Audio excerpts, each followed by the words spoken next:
سلام، وقتتون بخیر باشه. امیدوارم که حالتون خوب باشه. این ویدیویی که من برای اولین بار توی زندگیم دارم ضبط میکنم و برای چنل یوتیوب یه کتابیه که من تازه خریدمش و تازه دارم میخونمش. میخوام که هر مطلبی که از این کتاب یاد میگیرم همون موقع ویدیو بگیرم و به اشتراک بذارم. من معمولا صبحای زود کتاب میخونم و از اینکه بیدار میشم حتما باید یه کتاب بخونم و الانم ساعت 8 صبح، یعنی چون اولین بار دارم ویدیو میگیرم چند بار گرفتم و یه بار اینوری عمودی ویدیو رو گرفتم، دیدم برای یوتیوب مناسب نیست، بعد اینوری میگرفتم. یعنی اینقدر مبتدیام تو این کار، ولی به هر حال دارم ویدیو رو میگیرم و الانم 8 صبح. امیدوارم که خیلی خوب بشه و مفید بشه. کتابی که دارم میخونم چیه؟ کتاب یادداشت‌های یک مدیر عامل از استیون بارتلت و به ترجمه مهرسا شهرالاسلام. حالا چرا یادداشت‌های یک مدیر عامل؟ کلا من خیلی کتابای مدیریتی میخونم به خاطر اینکه اول از اون که رشته دانشگاهی مدیریت ورزشی هست، رشته ارشدم، گرایش ارشدم و کلا به این کار خیلی علاقه دارم، چون که اون مدیریت فقط بحث این نیست که یک کسب و کار داشته باشی و مدیریت اون کسب و کار رو انجام بدی. توی زندگی و کارهای روزمره‌مون هم ما به مدیریت احتیاج داریم و من خیلی علاقه دارم به این دست کتابا، مخصوصا کتابایی که روانشناسی و مدیریت با هم ترکیب میشن، خیلی باحالن.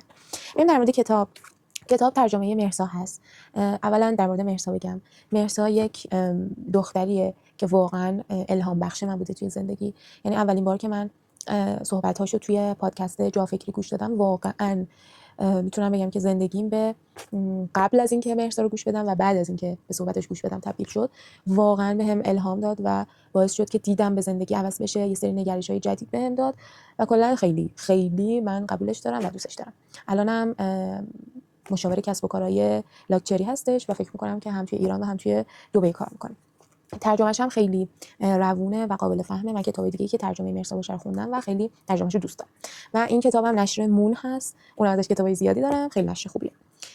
خب، اول از اینکه کتاب یک فهرست داره. فهرستش هم 4 تا رکن اصلی رو آورده که حالا بعد بهتون میگم این رکنا چیه و هر رکن قانونای خاصی داره که برای مدیریت هست. یعنی قانونا برای مدیریت، نه مدیریت فقط کسب و کار بلکه کل زندگی. و در مورد اول کتاب که یکی یادداشت مترجم داریم، یعنی یادداشت مهرسا، که میگه که حالا این کتاب به درد کسایی میخوره که میخوان درک خیلی عمیقی نسبت به مدیریت و رهبری و استراتژی و انعطاف پذیری توی چالشایی که برای کسب و کارمون به وجود میاد و توی زندگیمون حتی به وجود میاد، این کتاب به درد اونا میخوره. و میگه که یه سری عوامل پنهانی پشت موفقیت کسب و کارهای بزرگ و انسانهای بزرگ و مدیرای بزرگ وجود داره که سری عوامل خیلی ریز و جزئی هستن که این کتاب اومده اونا رو بازگو کرده و اون همون چیزی که اول گفتم و باعث شد که من کتاب بخرم که پشتش هم نوشته بود اینکه این کتاب فقط برای مثلا مدیرای شرکت نیست، برای مدیریت کسب و کار نیست، اینقدر مطالبش جهان شمول و کاربردیه که توی زندگی روزمره‌مون و زندگی روزمره همه خیلی به درد میخوره. یکی ممکنه خانه‌دار باشه، شاغل و خانه‌دار باشه، مادر باشه، خیلی از مشاغل خانگی رو داشته باشه و خیلی بهش کمک میکنه این کتاب و باعث میشه که ذهن آدمو باز بشه و اون دید ریزبینانه تری نسبت به مسائل و مشکلات و چالش ها داشته باشه. و اینکه میگه یک مدیر و رهبر بیشتر از هر چیزی به دانش، تجربه، شجاعت و اصالت نیاز داره تا بتونه در برابر دوراهی‌ها درست تصمیم بگیره و سربلند از مشکلات بیرون بیاد. و میگه که حالا دوباره این کتاب به ما یاد میده که به خودمون اعتماد کنیم، مغلوب شرایط نشیم و بتونیم از سختی‌ها سربلند بیرون بیایم. و اما در مورد خود استیون بارتلت که نویسنده این کتاب هست، خب استیون بارتلت اولا که در موردش خیلی سرچ کنید و بخونید، یکی از کارآفرینان موفق توی دنیا و خیلی شرکتایی رو تأسیس کرده و خیلی از افراد رو بهشون شغل داده که این کار باعث کارآفرینی شده، یعنی کارآفرین بوده که باعث شده افراد دیگه توی شرکتاش کار بکنن. و توی این کتاب میاد در مورد تجربیاتش توی مدیریت شرکت‌های مختلف و اینکه با افراد بزرگ صحبت کرده، نشست و برخاست کرده، خاطراتشون و روایت و داستان کسب و کارهای خیلی موفق و بزرگ رو میاد توی این کتاب میاد. و میگه که این کتاب بر اساس 5 تا اصل نوشته شده و این 5 تا اصل بر اساس مشکلاتیه که کتابای دیگه راجع به موضوعاتی که نزدیک به این موضوع بودن داشته. میگه که اولیش اینه که کتابای دیگه خیلی پیچیدن، سختن، قابل فهم نیستن. دو اینه که میگه یک و دو رو با هم گفتم. نه، یکو نگفتم. یکیش گفتش که کتابای دیگه خیلی طولانی ان، حجم زیادی دارن، آدم حوصله‌اش نمیشه که بخونه. ولی این نسبت به حجمی که داره مطالب کاربردی خوبی رو بیان کرده. پیچیده‌ام که گفتم. میگه که یک تصویر بیانگر هزاران کلمه و جمله است. یعنی یه تصویر بهتر از خیلی از جملات، ولی هر دوتاش لازمه، هم تصویر هم داده‌های حالا نوشتاری یا هر چیزی. تصویر مهمه. میگه که داستان‌ها خیلی قدرتمندتر از داده‌ها. یعنی اگه یه داستان جالب شنیدنی، یه روایت خوب وجود داشته باشه، خیلی قدرتش و تاثیرگذاریش بیشتر از اینکه یه داده ساده داشته باشه. اما دوباره هر دوتاش لازم. و میگه که یه سری نکات دقیق و ظریفی وجود داره توی مسائل و حالا کسب و کارهای موفق که خیلی جزئی ان ولی تاثیر خیلی زیادی دارن. اینا معمولا پنهانن و بیان نمیشن. توی این کتاب میاد اونا رو بیان میکنه. و اینکه یه نقل قول آورده از انیشتین، میگه که همه چیز باید ساده بشه، ولی نه ساده تر از اونی که هست. دیگه نباید اونقدر سادهش کنیم که معنی اصلی خودش رو از دست بده یا عوض بشه. اینجا میاد 4 تا رکن اساسی رو میگه، همون 4 تا رکنی که گفتم توی فهرست هست و هر کدوم قوانینی رو داره. 4 تا رکن بزرگی بهش میگن، یعنی 4 تا رکنی که باعث میشه یه چیز بزرگ و خارق العاده توی زندگی ما و کسب و کار ما رخ بده و اون کسب و کارمون بزرگ بشه و حالا به اون چیزی که میخوایم برسه.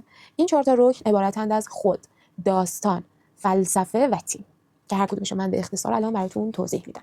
در مورد رکن اول که خود هست. خود یعنی چی؟ خود ما، سلف.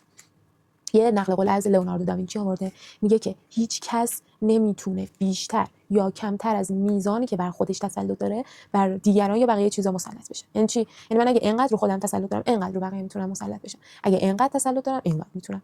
و این یه چیز کاملا واضحه و بدیهیه که اگه بتونی به خودت چیره بشی میتونی برای دیگران بشی و اگر خودت رو روش مسلط باشی اوج موفقیتته و اگه خودت رو رها کنی این میشه عمق شکست ما. حالا این رکن مربوط به خودآگاهی، خودکنترلی، مراقبت از خود، تسلط بر رفتار خود، عزت نفس و خود روایتگری. و تنها چیزی که ما به طور مستقیم روش اثر داریم خودمونیم. ولی کار سختیه واقعا تسلط بر خود، اما وقتی که به خودمون تسلط داشته باشیم میتونیم بر دنیای اطرافمون هم مسلط بشیم. تایم ویدیومون هم داره زیاد میشه. رکن دوم بگم داستان. همون اول گفتم اگر که یک داستان جالب، یه روایت خوب شنیدنی جالب داشته باشیم، تاثیرگذاریمون روی افراد خیلی بیشتر و بقیه میتونن راحت‌تر به ما اعتماد کنن و ما رو دنبال کنن. رکن سوم فلسفه است. فلسفه یعنی چی؟ اون اعتقاد و ارزش‌ها و اصولی که ما تو زندگیمون داریم و رفتارمون بر اساس اونها هستش. ما باید فلسفه و اعتقاد دیگران رو بشناسیم تا بتونیم روشون اثر بذاریم، تا بتونیم بهشون مثلا محصولیمون رو بفروشیم، خدماتیمون رو بفروشیم یا هر چیز دیگه. رکن چهارم شرکت یا تیمه. تیم به معنای گروهی از افراد. کلمه انگلیسی تیم چی میشه کامپانی، یا شرکت میشه کامپانی، یعنی گروهی از افراد. هیچ شرکت و کسب و کاری موفق نمیشه مگر اینکه یه تیم خوب باشه که در راستای هدفشون تلاش بکنن و همسو با همدیگه فکر و اعتقاد و تلاششون پیش بره. و همچنین مهمه که یک محیط مناسب رو مدیر فراهم بکنه برای اون افراد که بتونن در یک بستر مناسب رشد بکنن و به موفقیت برسن. اینجوری میشه که توی تیم 1 به علاوه 1 نمیشه 2، میشه 3. یعنی هم افزایی و اون موقع است که شرکتمون و کسب و کارمون به موفقیت میرسه.